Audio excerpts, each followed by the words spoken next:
அன்பிற்கினிய தமிழ் நெஞ்சங்களே, தமிழோடு விளையாடவே யாம் இங்கு வந்தோம். தமிழ் படித்தால் இரவா நிலை எய்தலாம் என்பதற்கு ஒரு சிறு பதிவு. பாரதி முண்டாசு கட்டுக்குள் மூளையையும் தமிழையும் இரண்டாக நெருக்கி கட்டிய புலவன். பாரதி ஒரு முறை ஒரு கவிதை போட்டிக்கு சென்றாராம். நிறைய போட்டியாளர்கள் கவிதை போட்டியில் கலந்து கொண்டார்கள். பாரதியும் கலந்து கொண்டார். கவிதைகள்லாம் போட்டியெல்லாம் எழுதி கவிதையெல்லாம் கொடுத்துட்டாங்க. பரிசு அறிவிக்கும் நேரம் வந்தது. பரிசை அறிவித்தார்கள். முதல் பரிசு அறிவிக்கப்பட்டது. அந்த பட்டியலில் பாரதியினுடைய பெயர் இடம்பெறவில்லை.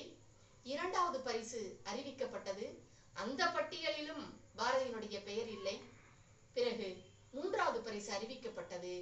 மூன்றாவது பரிசு பெறும் அந்த நபர் மகாகவி சி. சுப்பிரமணிய பாரதியார். பாரதியாருக்கு அந்த மூன்றாவது பரிசுக்காக எவ்வளவு பணம் தந்தார்கள் தெரியுமா? வெறும் 150 ரூபாய்.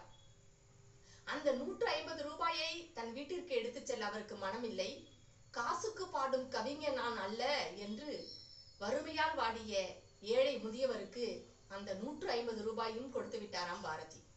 அந்த பாரதியினுடைய மூன்றாவது பரிசு பெற்ற கவிதையை உங்கள் நினைவுக்கு கொண்டு வருகிறேன்.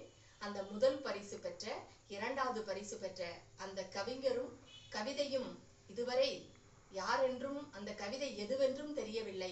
ஆனால் பாரதியினுடைய மூன்றாவது பரிசு பெற்ற கவிதை செந்தமிழ் நாடெனும் போதினிலே இன்ப தேன் வந்து பாயுது காதினிலே, எங்கள் தந்தையர் நாடென்ற பேச்சினிலே ஒரு சக்தி பிறக்குது மூச்சினிலே என்ற பாரதியினுடைய கவிதை இன்றும் வாழ்கிறது.